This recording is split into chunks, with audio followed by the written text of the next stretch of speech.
Good evening from New York. Closely following the advice given to him on this program, not by me, President Obama took his American Jobs Act on the road again today, this time to Ohio, home state of House Speaker John Boehner. The president spoke to a crowd of more than 3,000 people at a Columbus area school campus that recently completed a major modernization and renovation, the kind the president has proposed doing across the country in his jobs bill. Those of you here at Fort Hays have been making it happen.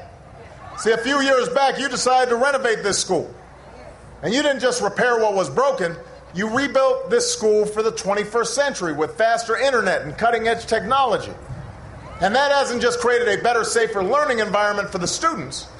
It also created good jobs for construction workers.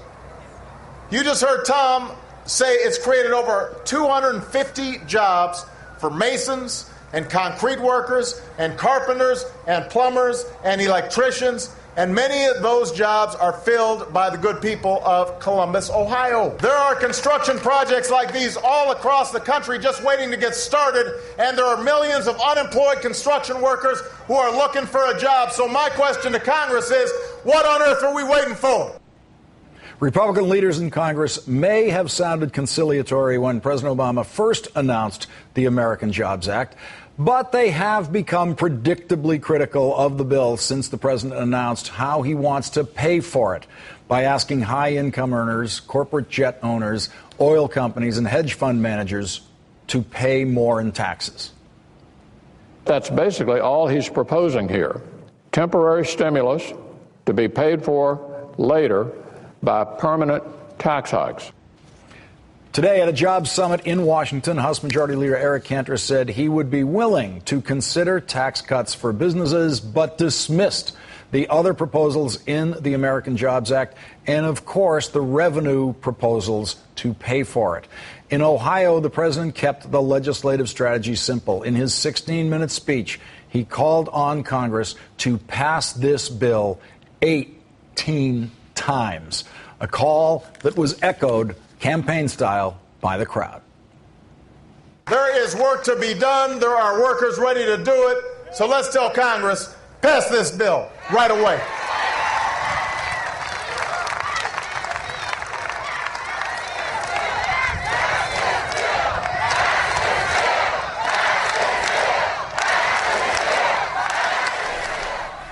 Joining me now are Jonathan Capehart, Washington Post editorial writer and MSNBC contributor, and Adam Green, co-founder of the Progressive Change Campaign Committee. Welcome to the show, both of you. Hi, Adam, Lawrence. let me begin with you. Has the president called you since he's done these speeches in Eric Cantor's neighborhood and now in Boehner's? In other words, followed your advice explicitly as given on this program that he needs to go out there on the road into the opposition territory and sell his program the way he's been selling them? Has he called you up and said, hey, Adam, great idea. Now that I've done it, it feels really great? I missed a couple phone calls today, so he might have left me a voicemail. We'll see when I get back home. But this was free advice to him, and I'm really glad that somebody inside the White House has also been echoing this, and he took it. I mean, I think you know as well as anybody, Lawrence, given your time in the Senate, that the best negotiation strategy is to be negotiating strongly inside the room, but to have the angry hordes knocking on the negotiation room door on your side so that you can look across the table at your opponents and say, look, the people are paying attention. They're on my side. You need to cave. And by going right to John Boehner's home state and Eric Cantor's home state, that is a huge step in the right direction for jobs and for taxing the rich. Jonathan, does the White House acknowledge that this is a change of strategy for them legislatively, or is this just the merger of a re-election campaign with a legislative effort?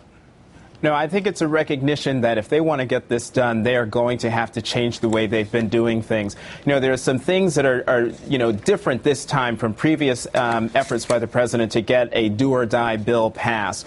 With health care, there wasn't there were ideals that the president wanted wanted, to be put into legislation. But as you saw, I believe it was Speaker Boehner in the open. He was holding it. President Obama held up the American Jobs Act in the Rose Garden. There's actually a piece of legislation that's coming from the White House going to Congress saying, this is what I want you to do, and this is how I want you to do it, giving the president the perfect line for people to chant, and something very easy for the American people to do what he wants them to do, which is to call up the congressman and say, pass this bill. He has in the past basically presented his positive vision of how to do things and frequently not really acknowledged what he was up against.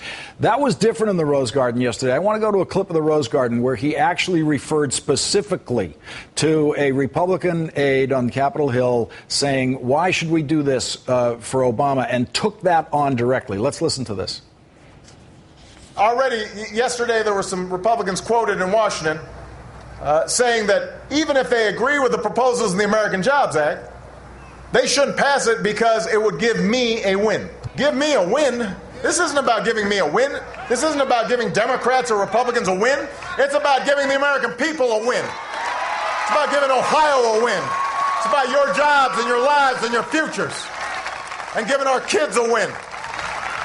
Okay, that's the clip of him today saying what he said yesterday in the Rose Garden. He loves Adam Green. He loves that Politico clip, unnamed source, so much that he keeps using it to rile up his crowds about how political the Republicans are in facing this jobs bill. Is that the right strategy for him at this point, given that he's going to have to at some point come to some kind of legislative agreement with Republicans in the House if he's going to get something? Absolutely, it's the right strategy for two reasons. One, sometimes you got to name names. You got to name the people who are actually standing against progress. And if he's willing to go in that direction, that's great. But I really do agree with what Jonathan said before, which is that there was a recognition that what happened before just didn't work. And to put my finger on what that means exactly, we've polled Ohio, and 80% of Ohio voters want to tax the rich and strongly oppose any cuts to Social Security and programs like Medicare, particularly with benefits. But if you're across the table from John Boehner, and John Boehner is not acting in good faith, not negotiating in good faith, well, that's a problem. So you can't keep going down that behind closed doors road negotiating with bad faith actors. If they insist on doing that, you have to take your message to the people, and again, have those angry crowds on your side saying, we want jobs, we want investment in our future, and it's time to tax the rich.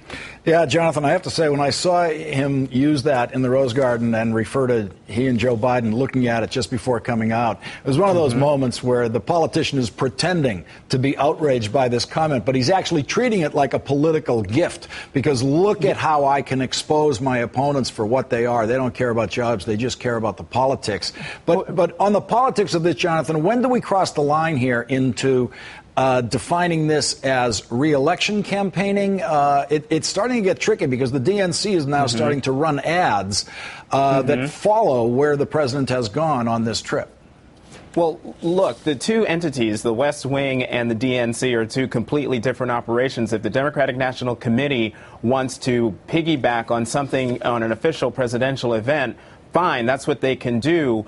What we have here is a president who is trying to get a piece of legislation passed and doing it in a way that gets his supporters and gets the American people riled up so that they'll actually push Congress to pass it. It looks like a campaign, and since we're going into a presidential election season, I can understand why you and others would look and ask the question, are we blurring the lines here? But if the DNC wants to take what the president is doing and using it as a rallying point for their efforts for 2012, so be it. You think the Republicans wouldn't do the same thing?